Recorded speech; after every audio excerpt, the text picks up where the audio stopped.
નમસ્કાર મિત્રો, બોરસલી ન્યૂઝના મળવા જેવા માનવી કાર્યક્રમના આ નવા એપિસોડમાં આપનું સ્વાગત છે. આજના આપણા મહેમાન છે ડૉક્ટર નૈશત પુરાણી, એક બહુમુખી વ્યક્તિત્વ, લેખક, નિર્દેશક, અભિનેતા, વોઇસ ઓવર આર્ટિસ્ટ, ટ્રેનર અને કોલમિસ્ટ. આમ તો મૂળે આયુર્વેદિક ડૉક્ટર, પણ શબ્દો અને નાટકના જગતમાં એવા ખૂપી ગયા કે દવા અને ઔષધિયા બાજુમાં મુકાઈ ગયા. તેમણે રેડિયો, ટેલિવિઝન અને નાટ્ય જગતમાં પોતાનું એક આગવું સ્થાન બનાવ્યું છે. તેમનો જાદુઈ મખમલી અવાજ, શબ્દોની પસંદગી, ઉમદા વિષયો અને ઉમદા વિચારોએ તેમને એક અલગ ઊંચાઈ પર લાવીને મૂકી દીધા છે. 2 દાયકા તેમણે રેડિયો ઇન્ડસ્ટ્રીમાં વિવિધ પદો પર કામ કર્યું છે અને અનેક રેડિયો જોકી તેમના માર્ગદર્શન હેઠળ તૈયાર થયા છે. આ ઉપરાંત નાટ્ય જગતમાં પણ વિવિધ રચનાત્મક કામોમાં તેઓ હંમેશા નોંધપાત્ર પ્રદાન આપતા રહ્યા છે. કોલેજોમાં નાટ્ય શિબિરો કરવી અને યુવાધનને આ કલાક્ષેત્ર તરફ વાળવું એમનો શોખ છે. છેલ્લા 8 વર્ષથી તેઓ NIMCJ સાથે મળીને રેડિયો અને ક્રિએટિવ રાઇટિંગના વર્કશોપ પણ કરી રહ્યા છે. હાલમાં તેઓ જલસો એપના પ્રોગ્રામિંગ હેડ છે. સ્વાગત છે આપનું doctor Purani. Thank you sir. સ્વાભાવિક છે કે મેં હમણાં આપના પરિચયમાં કહ્યું કે આપ જલસો એપના પ્રોગ્રામિંગ હેડ છો, એટલે બધાના મનમાં પ્રશ્ન થયો હશે કે આ શું છે જલસો એપ, અને એમાં તમે જે કંઈ સામગ્રી મૂકો છો, કન્ટેન્ટ છે, એના વિશે પહેલાં થોડી માહિતી. જલસો એ આપણી સૌથી પહેલી આપણી ભાષાની ગુજરાતી સંગીત અને સાહિત્યને સમર્પિત એકમાત્ર એપ્લિકેશન છે. અત્યારે જે ડિજિટલ યુગનો પ્રભાવ છે અને હવે તો લગભગ દરેક પાસે એપ્લિકેશનનું માધ્યમ છે કંઈ પણ વસ્તુને એક્સેસ કરવા કે અપ્રોચ કરવા માટે.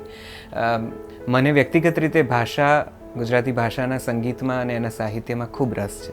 એટલે અમે બધા મિત્રો જ્યારે થોડું ઘણું ડિજિટલના એરામાં ફસાયા હતા, અથવા તો કોઈ એક કાળક્રમ એવા ચક્કરમાં હતા કે ના આમ જવાતું હતું ત્યારે ના આમ જવાતું હતું, પણ એના મૂળભૂત એમાંથી બહાર નીકળવાના વિચાર તરીકે અમે આ ડિજિટલી એક ઇન્ટરનેટ રેડિયો તરફ આગળ વધ્યા હતા.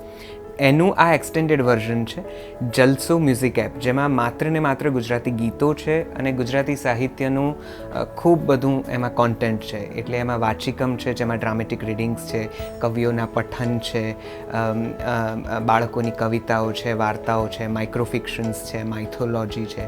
એટલે આપણી ભાષામાં અને આપણી ભાષાનું જે પણ કંઈ કોન્ટેન્ટ લોકો સુધી પહોંચાડી શકાય આ માધ્યમ દ્વારા, એ બધું જ અમે આ એપમાં સમાવવાની કોશિશ કરી. સો બેઝિકલી જલસો એ કોઈ પણ એક સાધારણ એપ જેવી એપ છે, જે રીતે મ્યુઝિક એપ્સ વર્કઆઉટ કરતી હોય છે એ જ રીતે આમાં પણ આનો એક ખાસ હેતુ ગુજરાતીઓ સુધી પહોંચવાનું છે અને ગુજરાતી થકી પહોંચવાનું છે. એટલે આ માત્ર ગુજરાતી સંગીતને અને ગુજરાતી ભાષાના સાહિત્યને કે કવિતાને કે કોન્ટેન્ટને રાધર આખા મોટા બ્રેકેટમાં કહું તો એને લોકો સુધી પહોંચાડવાનું આજનું અત્યારનું આ માધ્યમ છે અને આ એક વિચાર છે. રાઈટ. તમે ગુજરાતી ગીતોને લોકપ્રિય બનાવવામાં એક રેડિયો પર્સનાલિટી તરીકે તો છેલ્લા 20 વર્ષમાં ખૂબ મોટો ફાળો આપ્યો છે. તો એને તમારો ગીત પ્રેમ સમજવો કે ભાષા પ્રેમ? આ અઘરો પ્રશ્ન છે, ગીત પ્રેમ સમજવો કે ભાષા પ્રેમ. પણ આ તમે પૂછ્યું ત્યારે વિચારું તો મને એમ થાય છે કે એને ભાષા પ્રેમ જ સમજો, કારણ કે આ ભાષા પ્રત્યે લગાવ થયો પછી હું એના ગીતો, એના સંગીત અને એના સાહિત્ય સુધી પહોંચ્યો. એટલે મને બહુ જ એવું હતું, હું વર્ષોથી એટલે ઘરમાં એ પપ્પા મમ્મીને પણ ખૂબ રસ પેલા બોલિવૂડના હિન્દી વિન્ટેજ રેટ્રો સોંગ સાંભળવાનો. અને બહુ નાના હતા ત્યારે પપ્પા ઘરમાં પેલી નેશનલની ટેપ આવતી હતી, જેમાં પપ્પા એ કેસેટ્સ લઈ આવ્યા હતા અને મુકેશ ને રફી ને લતા મંગેશકર ને આશા ભોસલેને ખૂબ સાંભળ્યા. એટલે એ સંગીતનો ખાસો પ્રભાવ હતો. પણ કોલેજ કાળમાં આ ભાષાનું પહેલું ગીત સંગીત મેં કદાચ સાંભળવાની શરૂઆત કરી હશે. અને વર્ષોથી જે પેલું તારી આંખનો અફીણી જે આગળથી ચાલ્યું આવે છે એમ એ પણ સાંભળ્યું હતું, પણ એનો કોઈ પ્રભાવ નહોતો. પપ્પાને બહુ ગમતું હતું એટલે મને બહુ ગમતું હતું. પણ પાછળથી જ્યારે આ ભાષાની ખૂબસૂરતીનો અનુભવ થયો, એની દક્ષતાનો અનુભવ થયો, એનો પ્રભાવ થોડો વધારે દિલો દિમાગ પર હાવી થયો, પછીથી આના સંગીતમાં પણ થોડો વધારે રસ પડ્યો અને પછી સુગમ સંગીત ને અવિનાશ વ્યાસ ને બાકીના ઘણા બધા ઉત્કૃષ્ટ કલાકારોના ગીત સંગીત તરફથી એમાંથી પસાર થતાં આજે એમ થયું કે આ ભાષાનો પોતાનો રેડિયો હોવો જોઈએ, આ ભાષાનું પોતાનું એક માધ્યમ હોવું જોઈએ. તકલીફ એ છે આપણી ગુજરાતીઓની કે આપણને બોલિવૂડ મ્યુઝિક બહુ જ ઇઝીલી અવેલેબલ ને એક્સેસેબલ છે, એટલે કદાચ આપણે આ ભાષાની પણ ખૂબસૂરતી છે એ ભૂલી જઈએ છીએ. અને અનફોર્ચ્યુનેટલી એક દોર એવો રહ્યો છે કે આપણી ભાષાનું અદ્ભુત સંગીત અમુક લોકો સુધી સખત પહોંચ્યું અને એ આખો જાણે એમ બંધ બાંધી દીધો હોય ને, એટલે બંધની આ બાજુ સરોવર હોય ને આ બાજુ દરવાજા ખાલી હોય, આપણે એવી કોઈક જગ્યાએ બેઠા. એટલે એ ગીતો, આટલું બધું સમૃદ્ધ સંગીત એક પેઢી એક વર્ષ પછી કોઈને પહોંચ્યું જ નહીં. આજે કોઈ ગુજરાતી ગીતો ગાય તો આપણને એમ થાય કે ગુજરાતી ગીત, આ તો ભલું થયું કે અત્યારે ફિલ્મ ઇન્ડસ્ટ્રી થોડી ઘણી વર્કઆઉટ થઈ છે ને એના ગીતો લોકોના જીભે ચડ્યા છે. એટલે જલસો અને અમે લોકો માત્ર સર એ પ્રયત્ન કરીએ છીએ કે પેલું જે બંધ છે એના એક દરવાજા થોડા ખુલે, સહેજ પાણી આવે અને આ નહેરો સુધી પહોંચે. તમે જલસોમાં કહ્યું કે આ પ્રકારની અલગ અલગ સામગ્રી તમે મૂકો છો, ગીતો છે, કાવ્યો છે, ભજનો છે, લોક સાહિત્યના ગીતો, લોકગીતો છે, તો એની પસંદગી જે છે કન્ટેન્ટની એ તમે લોકો કઈ રીતે કરો છો? એના માટે લોકો તરફથી તમને કહેવામાં આવે છે કે તમે આ ગીત સંભળાવો કે આ કાવ્ય સાંભળવું છે, કારણ કે ઇન્ટરેક્ટિવ એપ છે, એવું છે કે તમે લોકો પસંદ કરો છો? એટલે બે રીતે થાય છે. કેટલાક કાર્યક્રમોમાં એવું હોય છે કે અમે લોકોની પસંદગીને ધ્યાન આપીએ છીએ, પણ બેઝિકલી તો આ એક આખું ડોક્યુમેન્ટેડ બ્રોડકાસ્ટિંગ છે.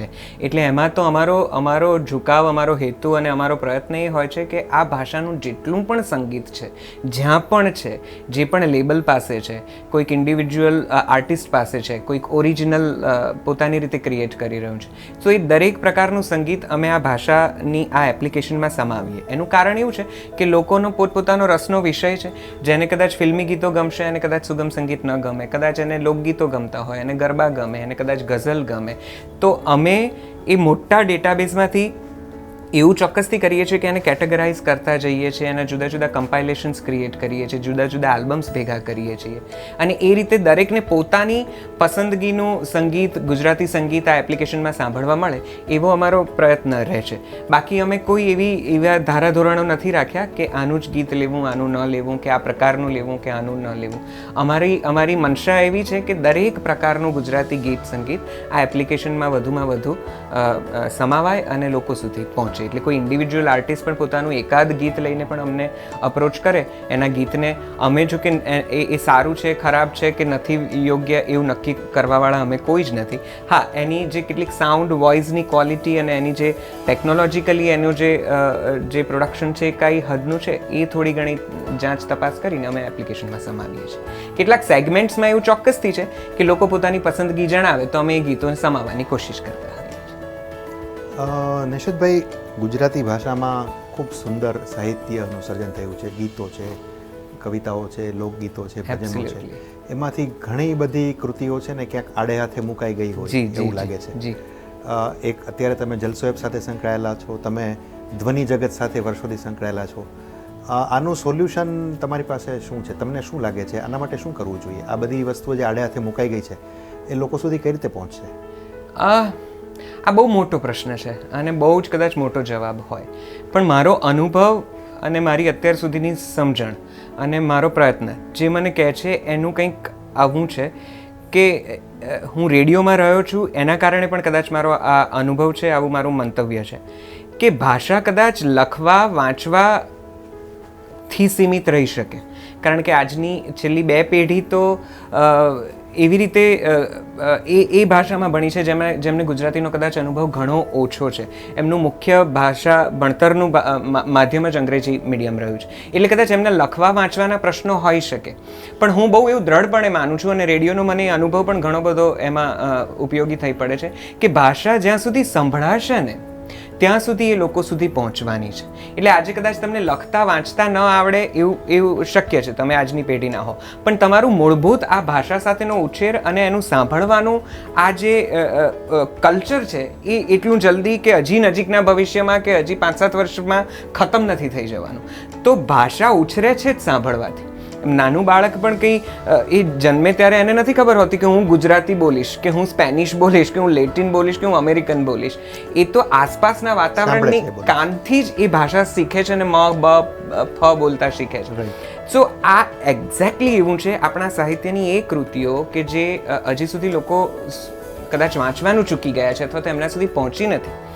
જલસોનો પ્રયત્ન એ હોય છે, મારી સમજણ, મારી ઈચ્છા, અમારી મનસા જે છે કે એને સ્પોકન વર્ડ્સમાં કન્વર્ટ કરીને લોકો સુધી પહોંચાડીએ.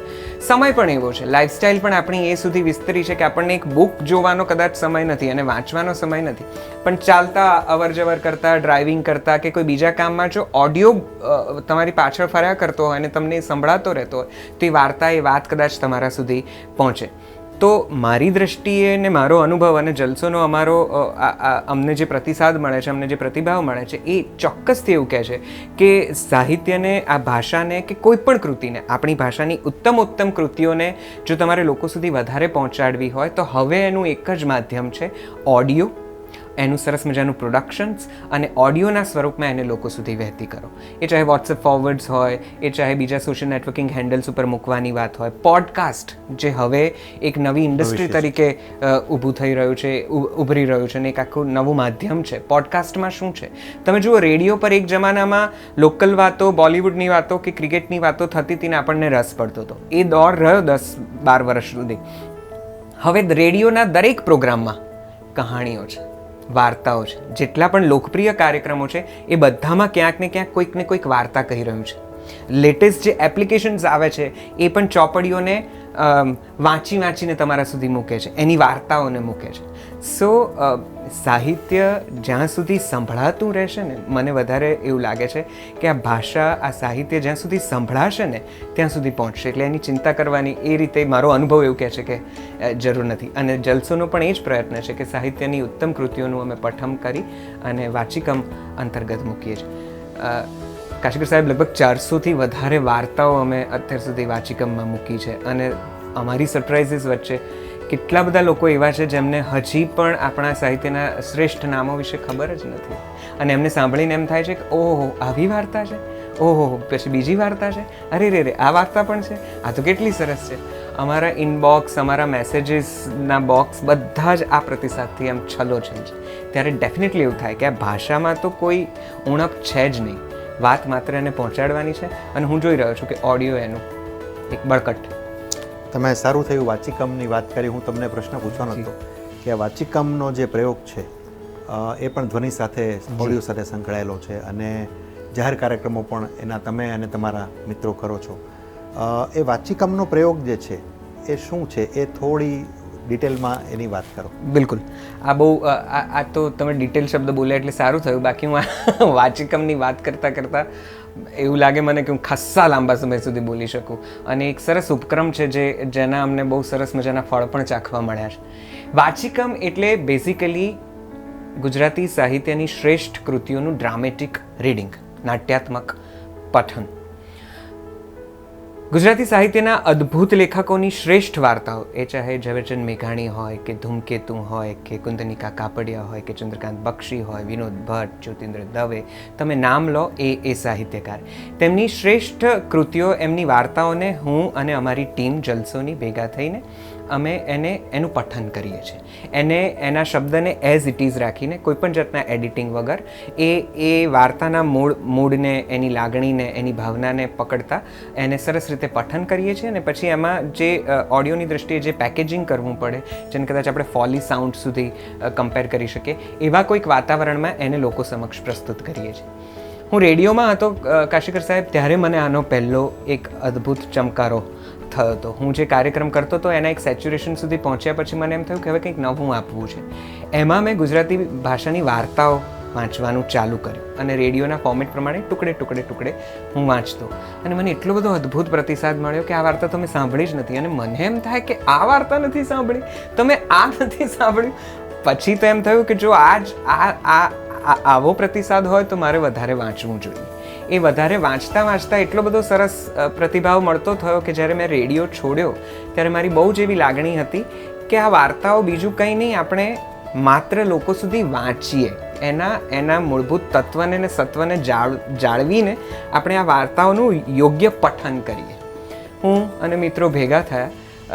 ફોર્ચ્યુનેટલી અમે લોકો નાટકો સાથે સંકળાયેલા છીએ, ડ્રામા સાથે અમે થોડા ઘણા પરિચિત છીએ, એટલે અમે એનું થોડું ડ્રામેટિક વર્ઝન્સ કરી શક્યા. અને અમે રીતસર પઠન જ કરીએ છીએ. અમે સામે સ્ક્રિપ્ટ હોય, ચોપડી હોય ને અમે વાંચીએ છીએ, એનો મૂળ ભાવ પ્રસ્તુત કરવાની કોશિશ કરીએ છીએ. આ પ્રયોગ આજે નાના કરતાં એટલો બધો સફળ થયો છે કે લોકો વાચિકમને એક વેરાયટી તરીકે સ્વીકારે છે અને અમને ઘણા બધા ક્લબ્સ ને મુંબઈની કમર્શિયલ ક્લબ્સ ને કોઈના પેલા મંડળોના 6 વાર્ષિક પ્રોગ્રામનો એક પ્રોગ્રામ વાચિકમ હોય ને જલસોની ટીમ અત્યારે ખાસા શહેરોનો પ્રવાસ કરી ચૂકી છે વાચિકમને સાથે રાખીને.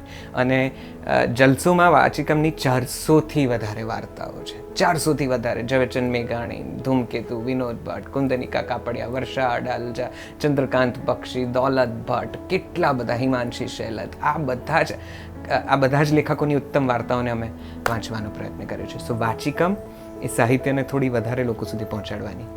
બક્ષીની કુત્તી તો મેં પણ સાંભળી છે. બક્ષી સાહેબની એ વાર્તા જેના માટે એમણે એમની આત્મકથામાં લખ્યું છે કે આ વાર્તાએ મને ખૂબ ભોગવવું પડ્યું. એટલે એ વાર્તાઓ વાંચતા મને એમ થાય કાશકર સાહેબ કે આ વાર્તા 1969 કે એની આસપાસ લખાયેલી કેટલી એમની વાર્તાઓ જે આજે આપણને એમ લાગે છે કે આજનો આ કૂલ ટ્રેન્ડ છે, પણ આ લેખકો તો કેટલું દૂરથી બહુ પહેલાં લખી ગયા છે. અત્યારે હિમાંશી શેલત ઉપર અમે કામ કરી રહ્યા છીએ ત્યારે મને એમ થાય કે એક્સ્ટ્રા મેરાઇટલ અફેર કે લિવ ઇન રિલેશનશિપ કે આજના રિલેશનશિપ્સના ઇશ્યુઝ જે તમે એની વિશે વાત કરો છો ને લોકોને એવું લાગે છે કે તમે નહીં સમજી શકો, આ તો જરાક કૂલ છે, ટ્રેન્ડ છે, આ છે, તે છે. 1989-90માં એ બાઈ આખું બધું લખી ગઈ અને આપણને એમ થાય કે આપણા સુધી પહોંચ્યું જ નથી. એટલે વાચિકમ કરતાં અમને આ અનુભવ મને ને મારા ઓડિયન્સને બેઉને થયો છે કે કેટલું પાસેનું લખે છે અને કેટલું દૂર સુધી લખાય છે. ગૌતમ મજાક કરતો હોય એમ પૂછ્યું, ભાભી તમારા સારું શું લઈ આવું? સવિતા અકારણ હસી પડી. લાવવાનું શું હોય, મને કંઈ ન જોઈએ. રાજસ્થાનના લહેરિયા બહુ વખણાય, લેતો હું એક તમારા સારું. સવિતા વિચારવા લાગી. ના પાડવાની હતી, ના જ પાડવાની હતી. પૂછનાર પણ પૂછવા ખાતર જ પૂછતો હતો. છતાં કોણ જાણે શું થયું, એણે મનમાં ને મનમાં હા પાડી દીધી અને પોતાને સંભળાય નહીં એમ સ્વાગત બોલી ઉઠી.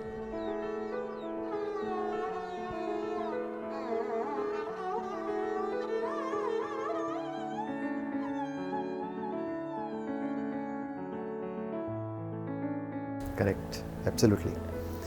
તમે 20-22 વર્ષથી વધારે સમય રેડિયો સાથે સંકળાયેલા રહ્યા છો. અત્યારે પણ આપણે જોઈએ છીએ કે સૌથી વધારે ખાસ કરીને FM ચેનલ્સની હું વાત કરું છું, પ્રાઇવેટ ચેનલ્સની, એમાં ગીતો આધારિત કાર્યક્રમો છે એનું જ વધારે પ્રાધાન્ય રહ્યું છે. એની પાછળના શું ટેકનિકલ કારણો છે? એવું કેમ હોય છે કે ગીતો જ વધારે હોય, બીજા કાર્યક્રમો કરવા જોઈએ એવું કોઈ જોખમ લેવા નથી માગતું કે એને પાછળના બીજા કોઈ કારણો હોય છે? એટલે આમાં બેઉ છે. તમે જે જવાબ એક્સપેક્ટ કરો છો તમારા પ્રશ્નમાં જે બેઉ જવાબ છે અને બંને છે.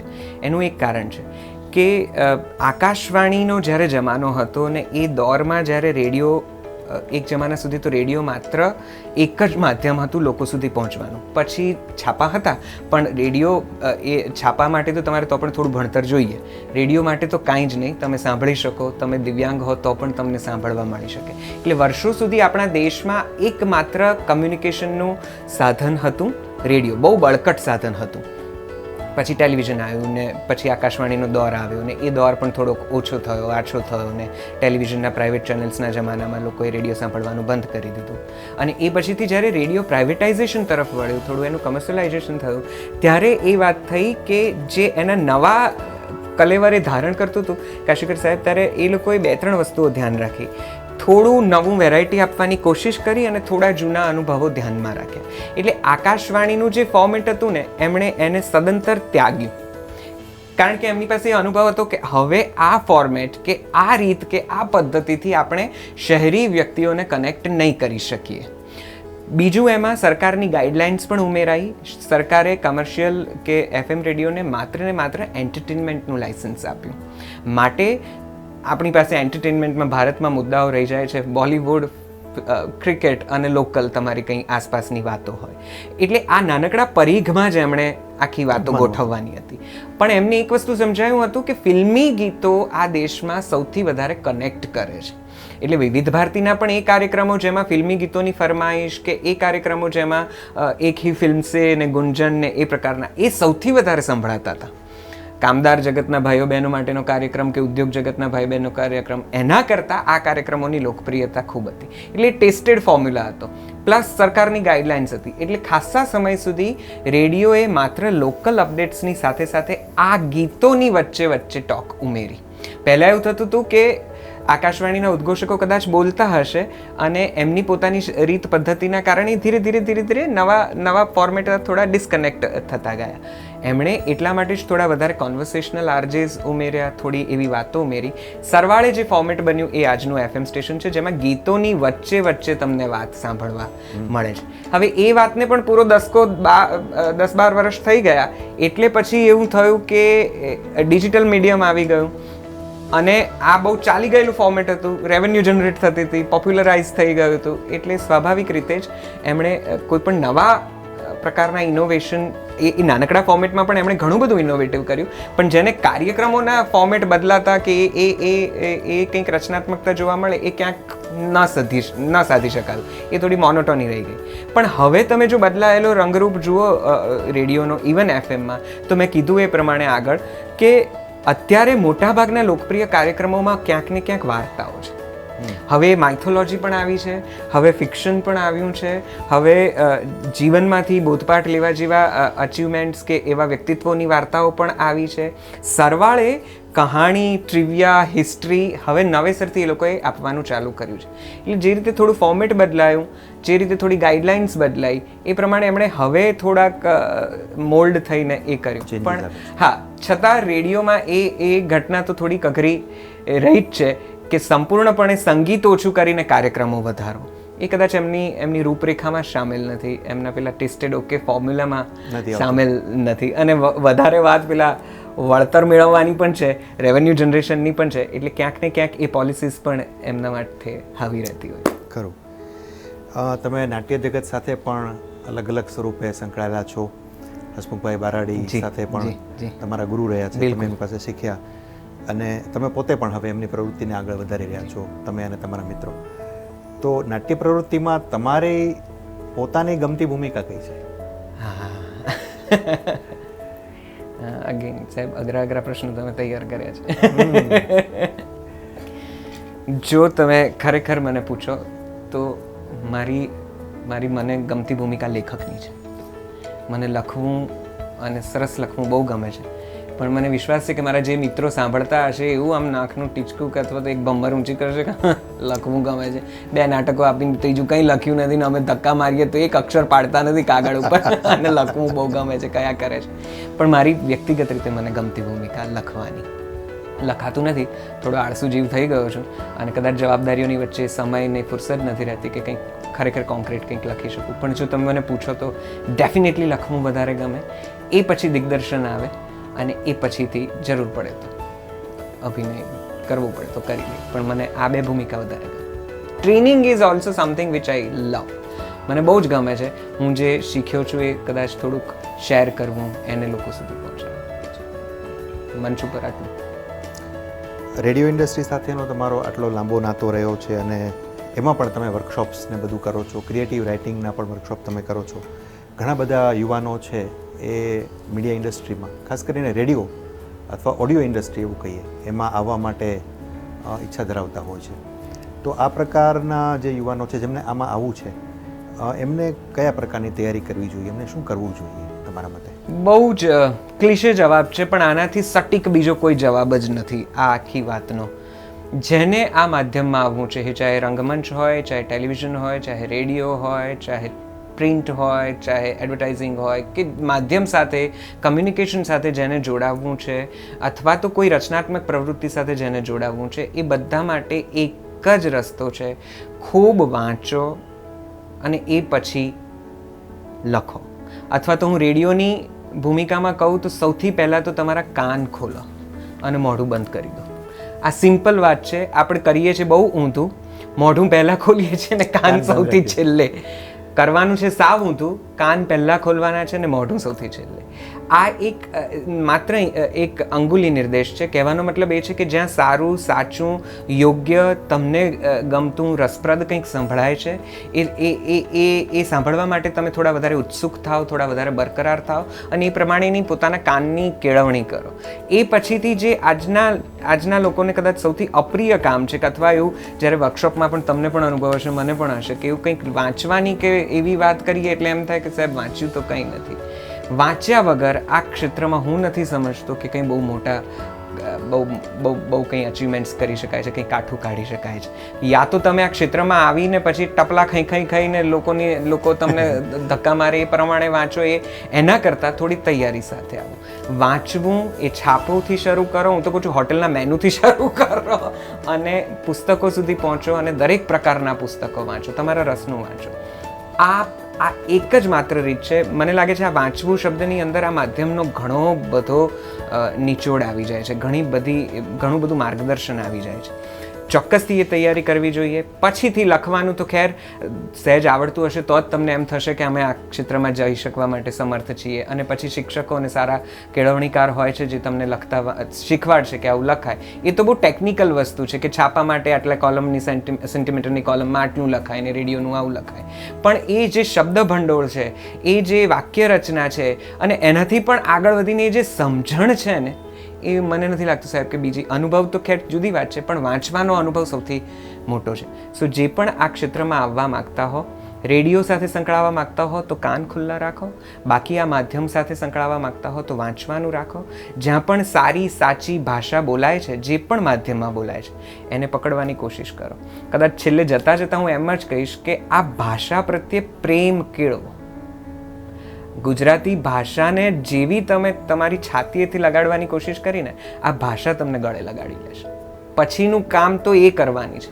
તમે માત્ર એને હગ કરવાનું કામ કરો, તમે માત્ર એને ભેટવાનું કામ કરો. એટલે કદાચ બાકી તો આનો જવાબ બહુ વિસ્તૃત આપી શકાય છે, પણ ટુ બિગિન વિથ કદાચ આ હોઈ શકે. લવ ધીસ લેંગ્વેજ. ગુજરાતી ભાષાને પ્રેમ કરો. ફેન્ટાસ્ટિક. હવે જતાં આભાર અંગ્રેજીમાં માની લઉં. Thank you very much. Thank you sir. તમે આજે બોરસલી ન્યૂઝના દર્શકો માટે સમય ફાળ્યો અને મળવા જેવા માનવીમાં અમારી સાથે જોડાયા એ માટે ખૂબ ખૂબ આભાર. તમે મને મળવા જેવો ગણ્યો એના માટે ખૂબ ખૂબ આભાર. થેન્ક યુ સર આ ઓપોર્ચ્યુનિટી બદલ. બોરસલી ન્યૂઝને ખૂબ ખૂબ શુભકામનાઓ અને અભિનંદન. તો મિત્રો, મળવા જેવા માનવીના આજના એપિસોડના આપણા મહેમાન હતા ડૉક્ટર નિશિત પુરાણી.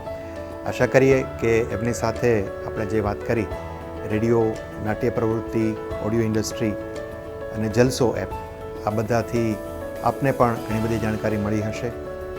નવા એપિસોડમાં નવા મહેમાન સાથે મળીશું. ત્યાં સુધી રજા આપજો. નમસ્કાર. ઘરમાં રહો, સ્વસ્થ રહો. જલસો એ આજકાલ જે રીતે આપણે જુદી જુદી એપ્લિકેશન વાપરીએ છીએ એવી જ એક એપ્લિકેશન છે, મ્યુઝિક એપ્લિકેશન છે, જેને તમે એપ સ્ટોર અથવા પ્લે સ્ટોર ઉપરથી ડાઉનલોડ કરી શકો છો. અને તમારી પાસે 2G હોય, 3G હોય, 4G હોય, તમારા ડેટા પેક પ્રમાણે એ તમને અનુકૂળ થઈ જશે. બહુ સાઇઝમાં મોટી પણ નથી અને તમારા ડિવાઇસમાં બહુ જગ્યા પણ નહીં રોકે. તો આ ભાષા સાથે સંકળાયેલા રહેવા માગતા હો અને તમને આ ભાષામાં રસ હોય તો ડાઉનલોડ કરો જલસો, ગુજરાતી સંગીત અને સાહિત્યને સમર્પિત એકમાત્ર એપ્લિકેશન. પ્લે સ્ટોર અને એપ સ્ટોર પરથી અવેલેબલ થઈ જશે.